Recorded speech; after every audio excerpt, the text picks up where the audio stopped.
So yesterday I attended the Mike and Key Ham Radio Fest at the Puyallup Fairgrounds here in the state of Washington, and came across this device, or this item, and decided to buy it. It's actually pretty interesting. So it's a EICO Model 315 signal generator kit that has never been built. It's essentially new in box. At least that's the hope. It was bought by somebody at an estate sale who said the box had been opened, and the top of the box was this receipt from 1/27/1951. So January 27th, 1951 is when this unit was sold. So that makes it, I think, just over 68 years old.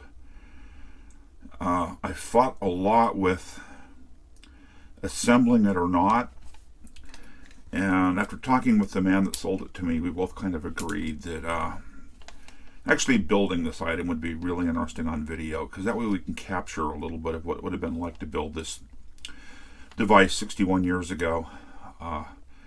There's a few things I know I'm going to have to do. All the electrolytic capacitors, I'm sure, have dried up and failed, or will fail. We'll replace those electrolytics with modern capacitors. Looking down into the box, there didn't seem to be a construction manual. It might be someplace in the box, folded in half perhaps. My suspicion is the gentleman who bought this removed it from the box, the manual, to look at it, and never made its way back in, and it's been lost. I did find a couple different PDFs of manuals online. I can see I've got a lot of glare here. Anyhow, online, all dated from 1955, so nothing says this manual is going to be exactly correct for what's in the box. But we'll tackle that when we get to that point. So I think at this point, it's really going to be remove items from the box and see what we've got. I've tried to move the camera up a little higher so you can get a little better field of view. The one item I have had out of the box is the front panel here. As you can see, it's in really good condition. There's a little bit of bow to it. Not much. It's got tape on it that'll need to be removed carefully. It may require a bit of a solvent to release the gum from the tape. But the silk screening is excellent. It's serial number 6234.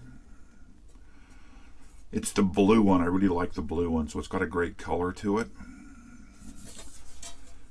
This feels to me like it's probably an aluminum sheet, and just kind of looking at the surface, I'd guess that to be true. Have no idea if everything's in the box or not. The only way to really find out is going to be taking the next step and kind of seeing what we've got here. Let's go ahead and see if we can slide it out of the box. Well, that might actually help. Slide it out.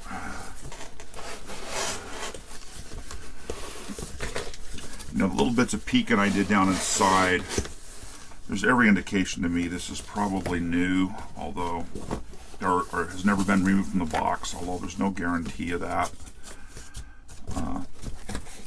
Hopefully it hasn't been rated for the parts and repackaged, although that is distinctly possible. So I have the outer cardboard box, which is empty. Now, I was told he had looked a little deeper down into it. He had removed this piece here, which is the front bezel, and he did say it was cracked, and I can see the crack in it. So it's a cast material of some kind. Is there a seam in this cardboard? And yeah, it's been dropped and broke. So I will have to figure out how to deal with that.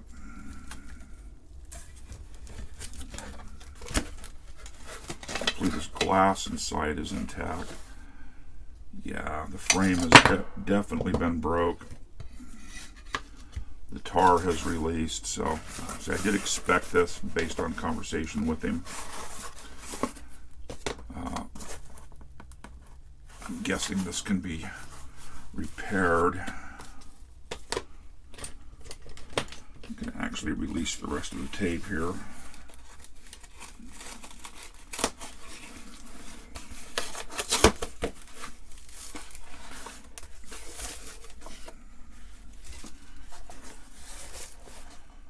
Yeah, that's really sad that that's been broke. There's two little microscopic screws here.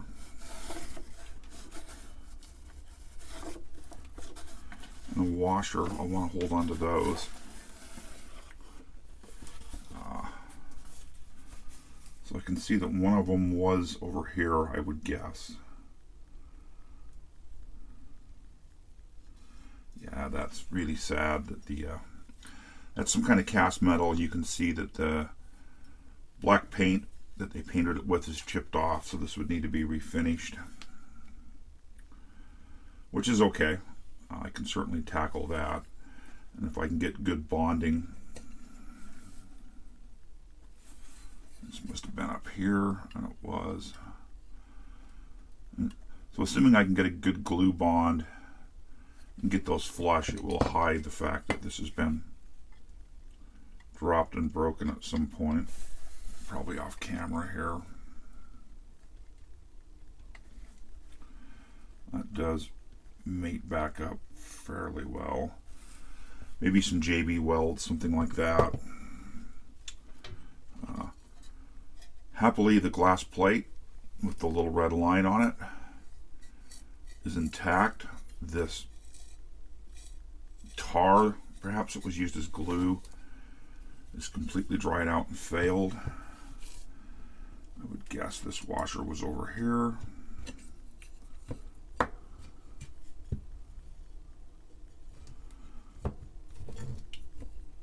Looks like there was another half washer there that I haven't spotted yet.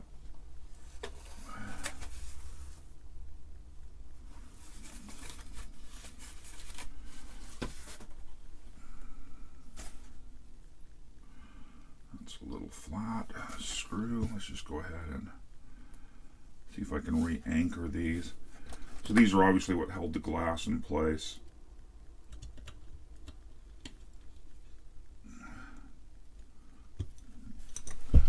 Stand up here and just take a peek. Make sure at least some of what I'm doing is on frame. The camera, and it is.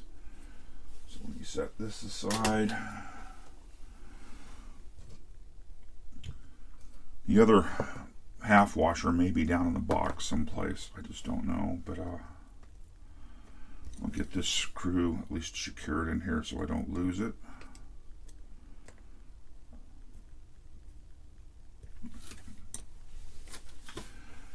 It's rather sad that that has been broken, but there's not a whole lot I can do about it.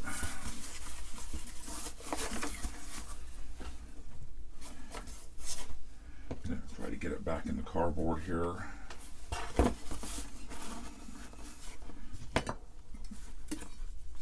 Wait to see what other surprises we have.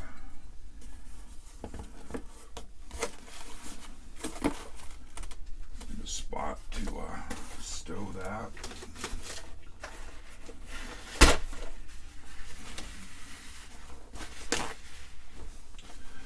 So like I said, that's not unexpected. He had pulled that up out and had looked at it. I'm going to wrap the glass up here just a little bit to protect it.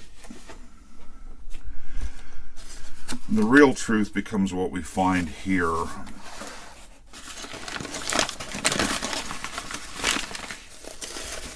Well, based on the occupied volume there, I would say this is pretty intact. There may be what broke. That front bezel, this transformer, looks like it's banged up really hard with the mounting ears, etc. on it. Flexed out of the way. There's a very heavy little copper box here. Obviously some kind of shielding. Let's see if I can get it to open. It's got a little tab there. The just a little copper box, say some kind of RF shielding. Of course, I didn't get it back together.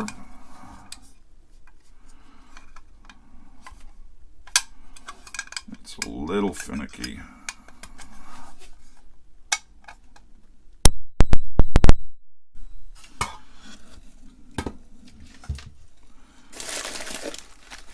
Ooh, that's heavy. What have we got in here? Oh, that's... Ooh, I see the leather handle down in there, and it looks to be in absolutely gorgeous condition. So let's set this aside. Let's see what we've got in the bag here. Sealed paper capacitor, that will need to be replaced. 0.5 microfarad, 400 volt. That'll get replaced with a 0.47 microfarad. 400 volt or higher. These are wax capacitors. It'll be interesting to test these, since they are definitely new old stock at this point. Paper capacitor.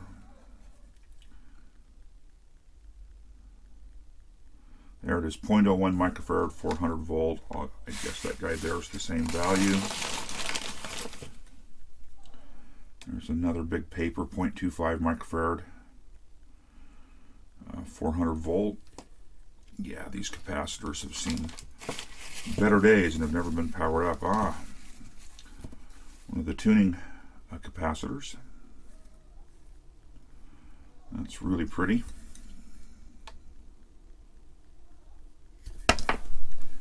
And of course, tried to flip it across the room onto the floor.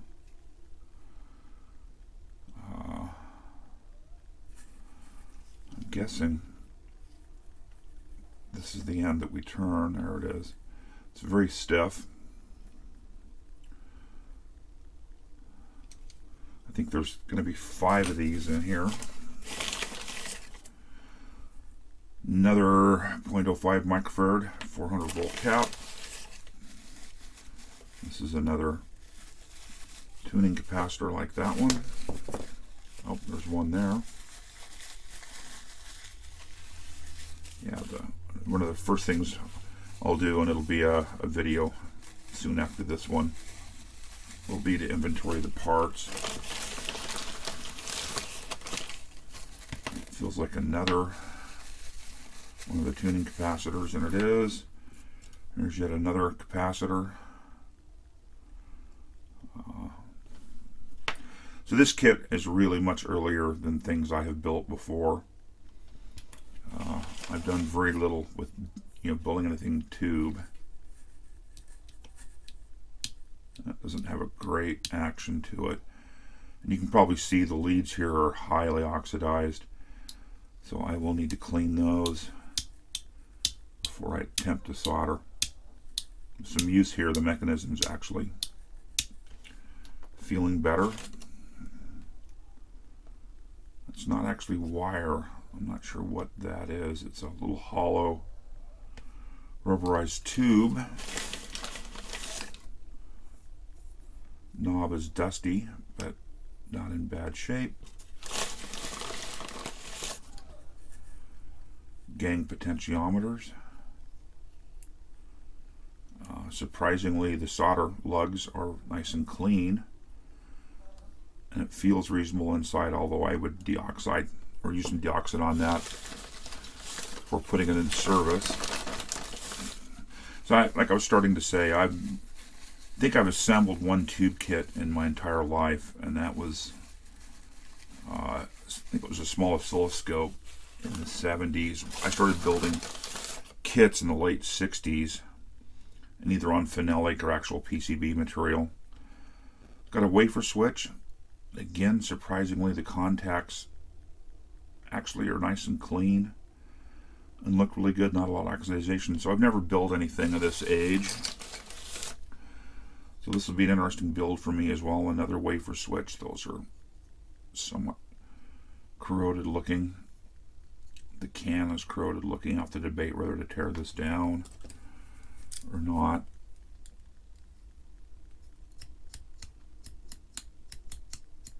Action feels okay.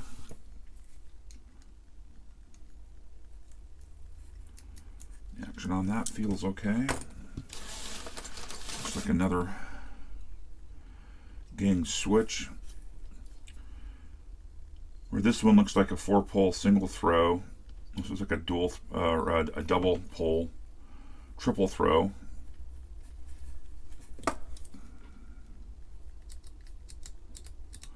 Action feels okay on that.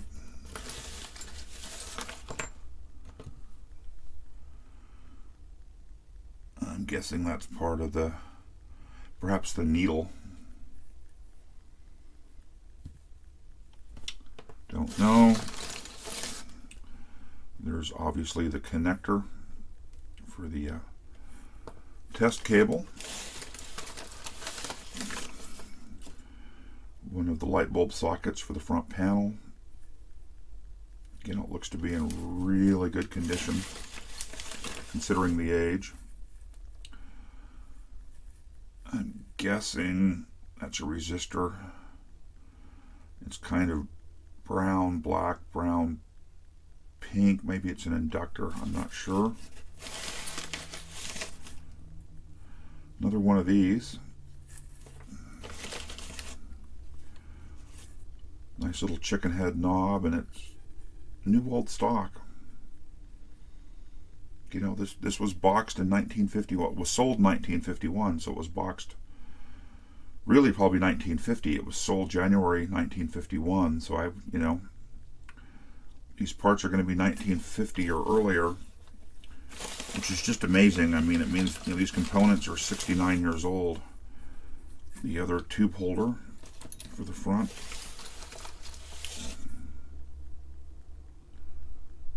The grommet's actually got some flex left to it. It's a little dry feeling. Not bad. A couple more, looks like chicken heads in there. One, no, something on the surface. Another chicken head. Very nice. Tie strip. Let's just dump the rest of this out.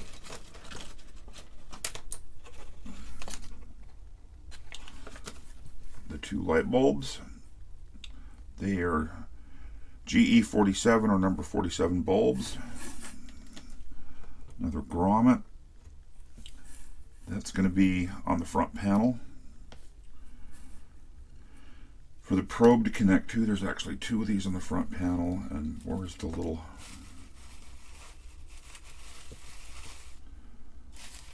I know I pulled it out. The end for the probe. Oh, parts don't get to start vanishing already. This is what I'm looking for. It would screw onto here. So this will be mounted to the front panel. There's actually a lead that gets soldered in that little hole there. The lead comes through and is soldered in the same place. And the soldered connections are what actually get joined together there. Fourth chicken head. Couple of alligator clips, and I suspect are the ends of the test leads. And that's just some stiff hookup wire. Probably a well, it's a capacitor. Oh, it's actually stamped .001 and not color coded. It's probably a Mylar capacitor. I'm trying to think. That sounds wrong to me, but it may well be. I'm going to put this back in a sack, but I am going to do a little bit of protection on some of the stuff here.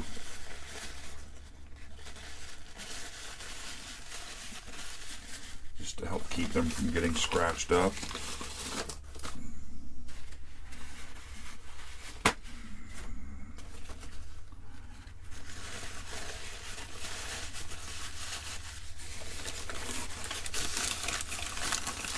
Pretty amazing. 1, 2, should be 5 of these. I saw those in the pictorial diagram. That's supposed to large tuning capacitors for the 5 bands.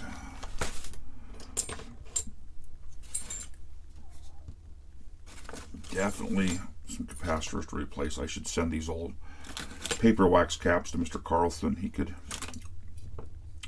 use this little predictive failure analyzer thing to test them. Although I'll give them a shot here. I do know I'll replace them. I can hear a little doggy outside of the gate groaning and moaning like it's the end of the world, as she often does, or he. So that's really exciting. That's just very cool. This kit does give me every impression of being absolutely complete. So let's move on to these little cardboard boxes. This box is number G, or D. You know, it's a G.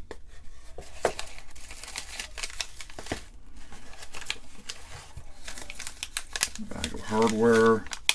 Resistors, 315K. That's got to be the wheel. For the front, there's some coax for the probe. Another electrolytic capacitor. 25 and 10 microfarad. Both at 400 volt.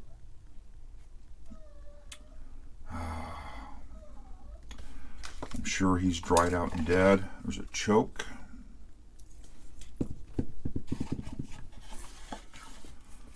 The line cord wrapped up here.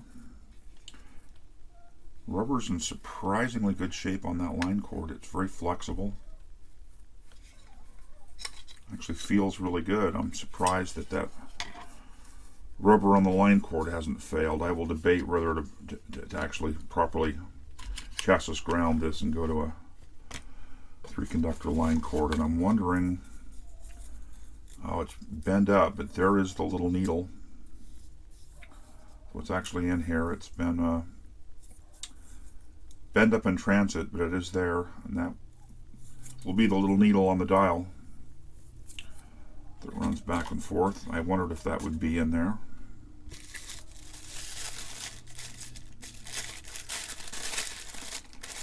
Look at what we've got here. Oh, isn't that pretty? 0 to 99, 100 steps. It's in really nice shape.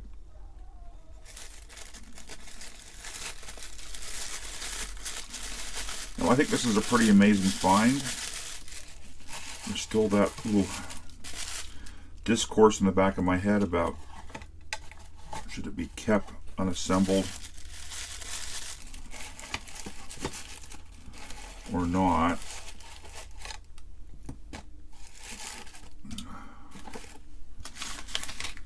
I really think in the end I'm going to build it just because we'll do it on video together, and I don't know that there's many documented builds like this.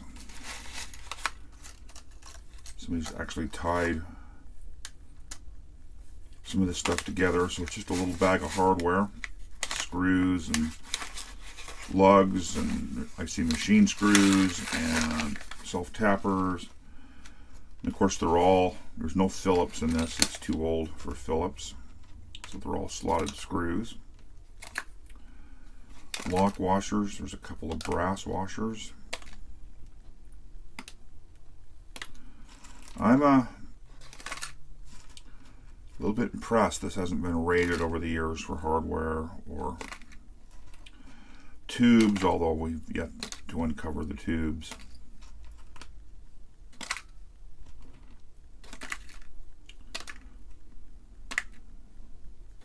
Still very nice. Very pleased. I don't know if I can pick that up. Paperclip has gotten old and rusty over the years. I don't know how they got all this in that little box.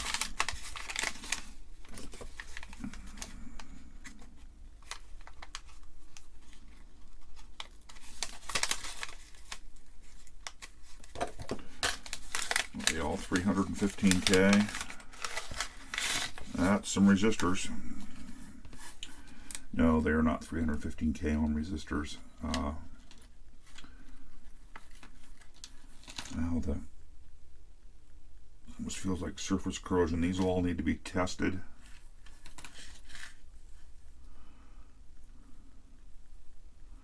Cool Ohm by Sprague, 10 KT, 10 watt, 5,000 ohm.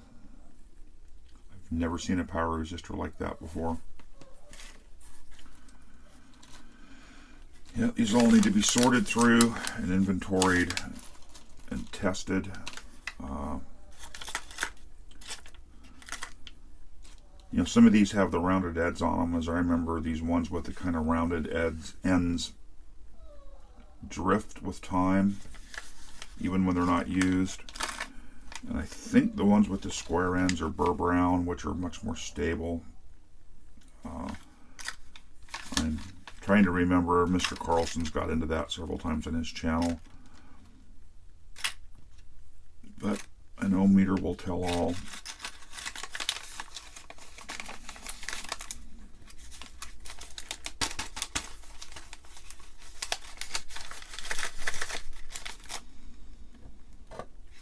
Staple back through.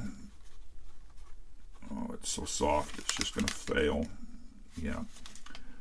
Staple has broke apart. Kind of no surprise.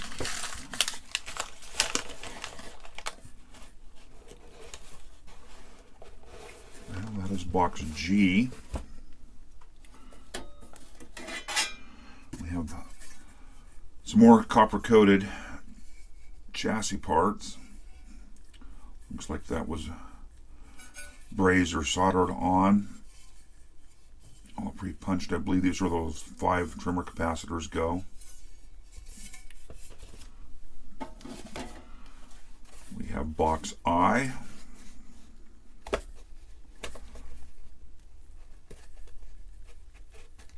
I can get it open here, it's very light. Tubes. You can already tell by the feel. Oh no, it's an inductor or a coil. This hasn't seen daylight in 68 or more years.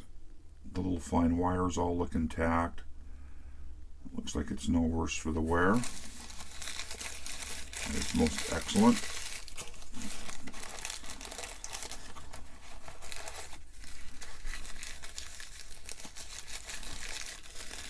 Feels like another coil assembly.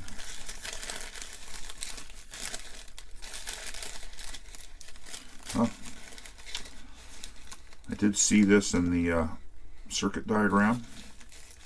So some kind of a big inductor with a tap on it. That's interesting.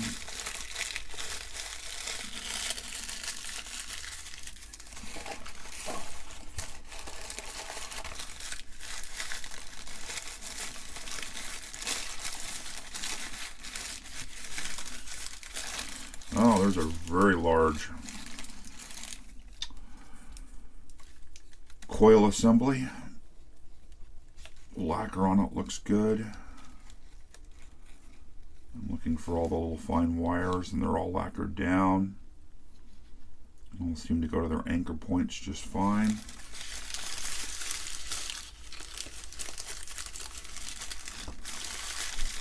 So I seems to be a box of inductors.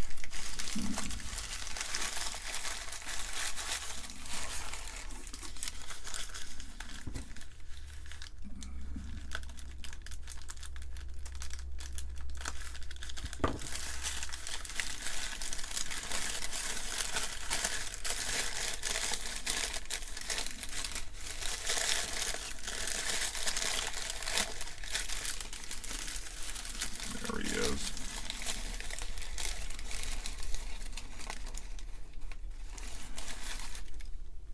Wow, really clean. The lacquer's just in great shape.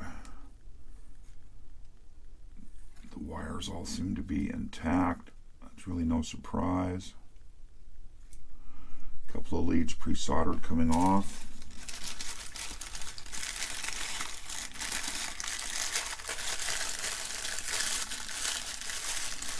Now the question is, can I get these back in the box?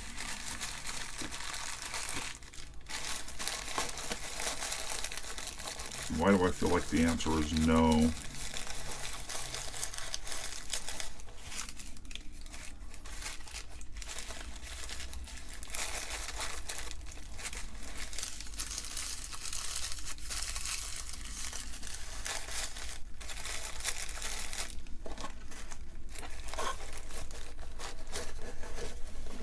Not going to get them in there as well as they were originally, but I can live with that. Just more general packing. Leather carry strap. It actually feels pretty brittle, or just very stiff. There's multiple layers of leather there stitched. But you know, it visually it looks really nice. Another very light box. Box H. There are tubes there.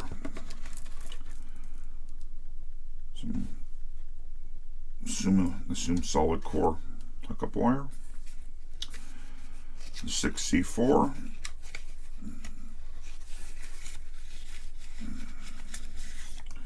Brand new, still got the patent and license pending.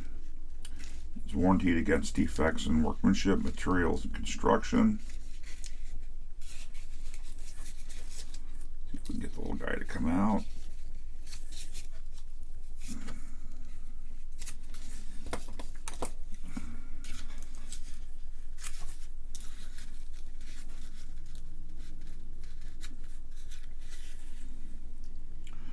Well, the markings didn't rub off. RCA electron tube. 6C4. Made in USA. 0-39. I don't know if that's a date code. Could this tube have been manufactured in 39? It's possible.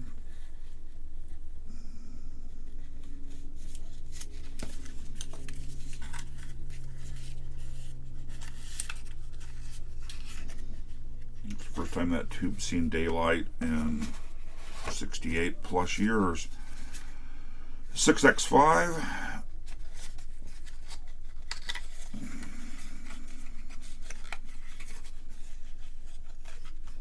Really need to go at it from the other end.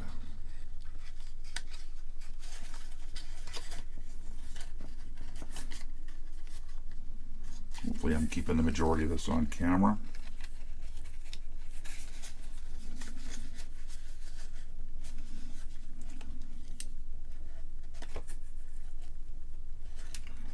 Can't get this one tab here to release. Of course I can't. I don't want to tear the box. Where did I set the X-Acto down at?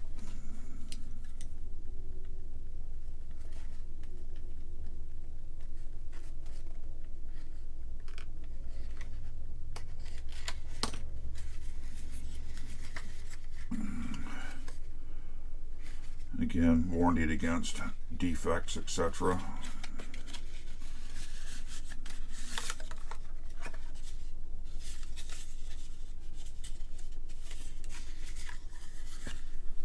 Oh, isn't that beautiful? Radiotron electron tube, RCA. O-22, that's not a date code, I'm sure. And it's a 6X5 GT. So I really should have removed it from the bottom of the box.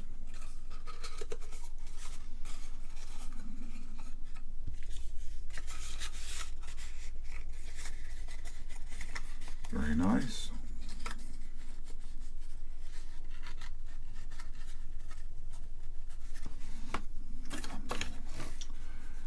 A7F7, nice generic box.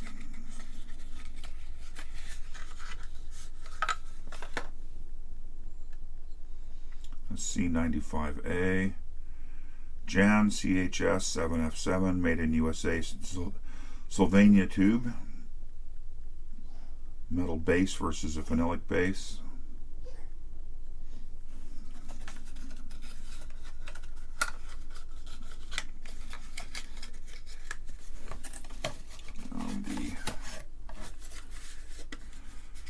big tube is a Westinghouse Radiotron, sealed and tested at the factory for your protection and convenience. Westinghouse monogram is the make of Unassembled radio tube design and efficiency. The Canadian Westinghouse company guarantees the tube to be free from defects in internal workmanship. So interesting, the Canadian, so I would guess this was made in Canada. See if I can get him to come out of there. Well, that's, maybe I should have been going at this the other direction.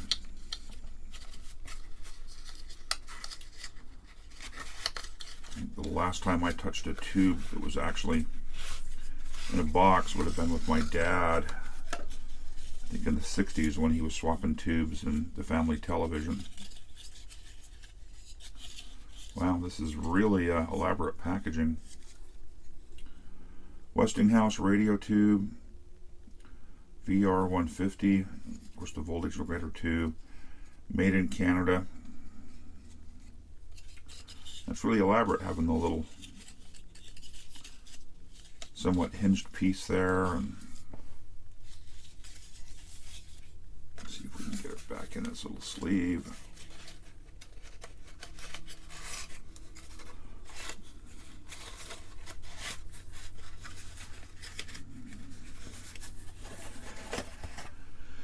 Well, that's exciting.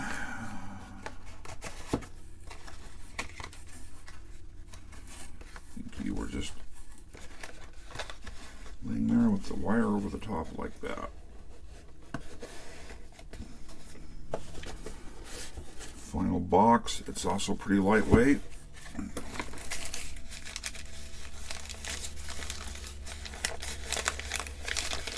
think that's really just packaging an empty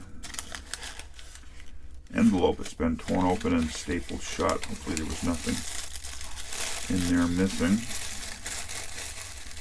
And this looks like the large ganged, was it ganged? The tuning capacitor assembly.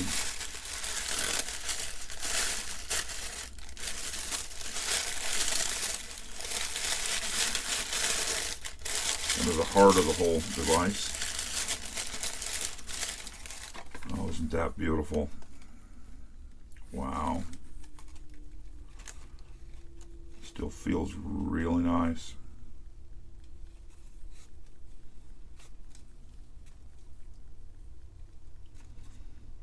Yeah, that's really beautiful.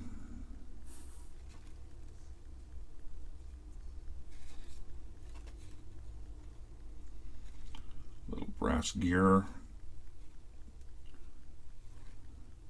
It's got the anti-backlash design, so there's two different plates here with teeth in them that it rides in, and so those ride tighter down into the gear on the end of the shaft I'm turning, so you don't get backlash slop in the tuning. That's very nice.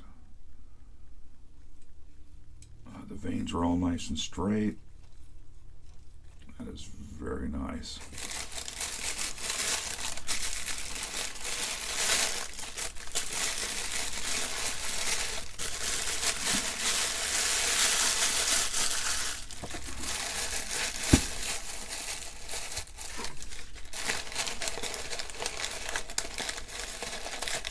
Well, I dare say this is a complete kit. There's been no empty volume in boxes that's unexplained. Another part of the chassis. Again, copper plated. Definitely see handprints. Most certainly like fingerprints there to me, where it's been handled at some point, probably when it was being dipped and the person's hands weren't clean and the oil got to it. The tube sockets are pre-installed, and that capacitor as well, so that's interesting. They've pre-installed these. It's taken a couple of bangs. There's some bent lugs here and a vent lug there.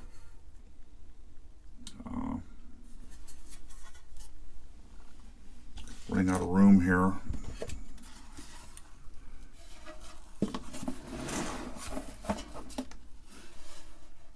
Yeah, this is probably part of the same when it was banged that broke the bezel. Overall, this is very clean. Some scratches inside where something is rubbed.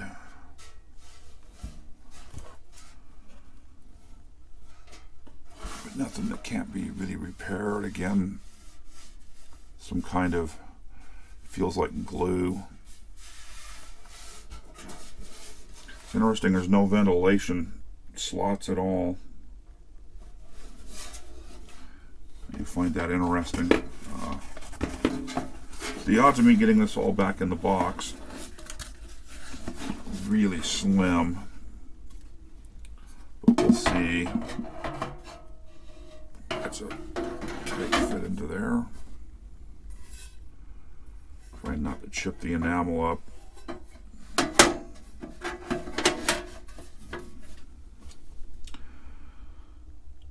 I guess I could review the video.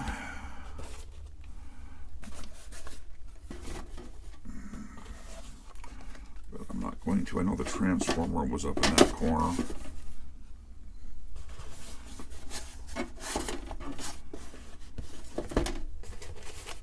One of these boxes actually sit.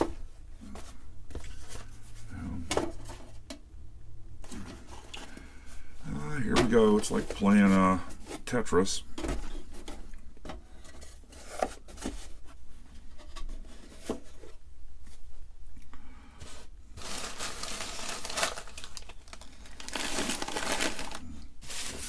Oh, very amazing find. Very amazing.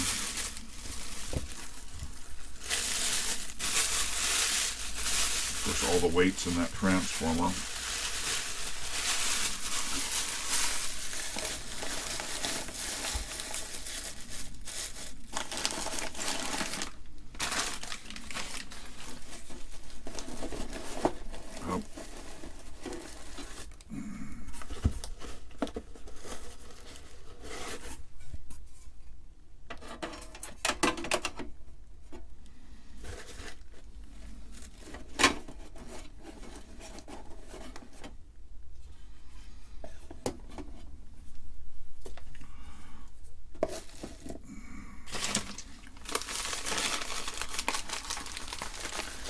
Well, there we are. Seems very complete, which is very nice. It's too bad that front bezel is broken. I think that can be dealt with and a nice repair done on it. If I can get this somewhat out of the way here. So the owner's manual obviously wasn't in the box. It didn't look to me like it was. So I found this one from 1955 online. Hopefully it's close. Of course, instructions here on how to read color codes for capacitors and resistors. Kind of a description, general instructions. Reminder to use rosin core solder. The parts list, which I will have to go through an inventory. But I suspect it's all here. The wiring instructions are kind of interesting. And the notes here, and I'm sure you can't read this, but it says in the wiring instructions, C in parentheses means connect, and S in parentheses means solder, as an example. I'm sure you can't see this, but you know it says things here like symbol PT1 power transformer black goes to V something number 6 and connect. And so it's got a list of all the connections and solder points, and some of these are S, so go ahead and attach it and solder it. Notice, I'm missing part of the manual here, which is going to make it interesting. But but you're doing soldering and or just connections. I may have to blow that up, edit PDF a bit. These are all kind of small, but the same thing here. You know, I've got H5 there. I assume I'll find H5 in the list here someplace. Don't have the right glasses on for trying to read this. That's a little better. Come back to your screwdriver. H26 hookup wire soldered to V2 number 6. Oh, from V2 number 6, so valve 2 number 6 to switch 2 number A. And it gets soldered, so it gets soldered on both sides. And there's V2 6, so it's this lead right here. So V2 pin 6 gets soldered and brought down around to switch 2 number A, and it's also soldered. But if we take switch 2 number 1A, so switch 2 1A, jumpers to switch 2 number 3A, so around there, and it's soldered on 1A, but it's connected on 1C here, and then I'm sure we're going to find instructions to another wire around to there that then gets soldered on both sides. So it's interesting that, you know, when multiple components come into a lug, one will be a connect, one will be a solder. There's that interesting large coil we found with the tap lead, and that tap lead comes off over here to this rotary switch. Point-to-point wiring is always really interesting. There's those 5 trimmer caps that we saw on their own individual pattern or panel. A couple of the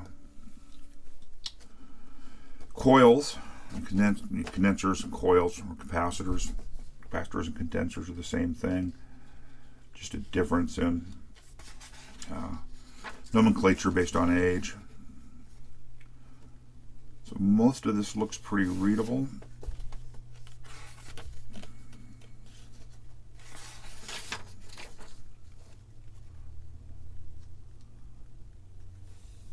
So yeah, that sub-assembly with the trimmer caps to this assembly. Again, that all makes sense. The assembly of the dial. So we found the pointer. This is the large shaft out of that large capacitor, the variable cap, to the wheel, to the knob. So interesting, you've got, you know, the pointer for gross, and then the wheel for fine tuning. It'll be interesting to see if it can be calibrated to the point that that actually makes sense. And I'm really interested, full end to full end, how linear each one of the bands will be. Some final steps. A couple of quick resistance measurement to make sure B plus isn't basically shorted, or low enough resistance it'll damage something. Click on, dial lights and tubes should light immediately. Check filament circuit. The voltage regulator tube, VR150, should light within 30 seconds. That's interesting. Simplest and most accurate calibration is to really compare signal generator to signal generator. So you're assuming the one you're comparing to is accurate. Interesting. Turn them both on, allow 15 minutes for initial warm-up. Interesting.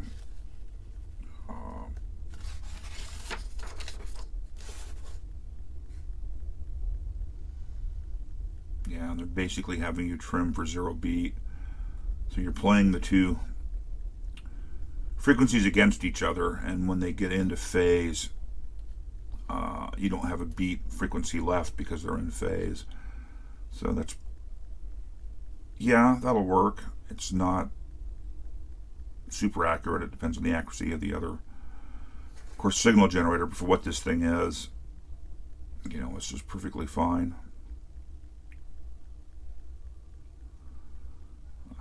Tuning it to a station. Interesting.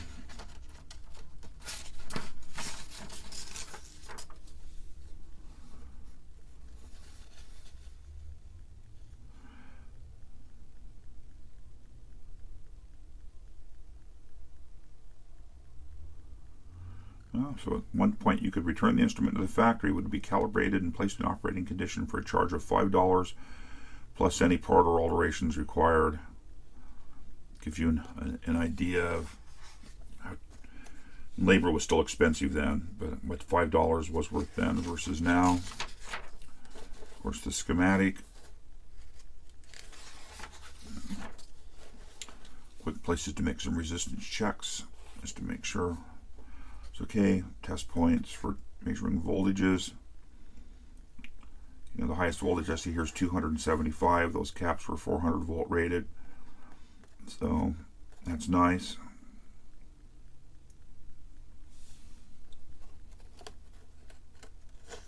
Not that we're going to reuse those caps.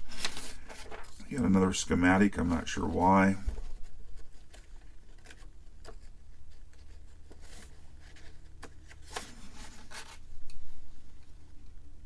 Another list of parts. So this is all the electronic parts. That other parts list had all the hardware in it as well.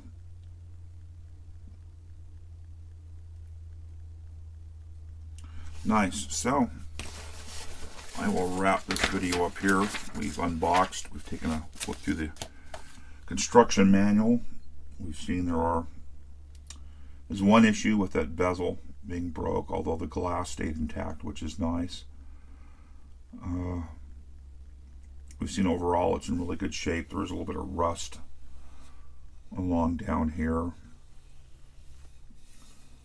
To see if that can, I think it's rust. It feels like it's pitted. Decide how to address that. Anyhow,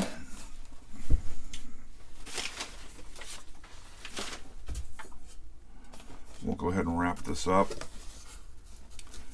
It's going to be a very large device on the bench. It's really beautiful. You know, there's 6 bands, A, B, C, D, E. Well, there's 7 bands. Kilocycles and megacycles. So it's from 75 kilocycles to, 150 megacycle. Yeah, I believe that's what I read in the usage manual. Audio out, RF out. Multiplier attenuation, which are the 7 bands we're in. Of course, the signal type. So, pretty cool. So, I'll get this posted hopefully today, and we'll talk soon.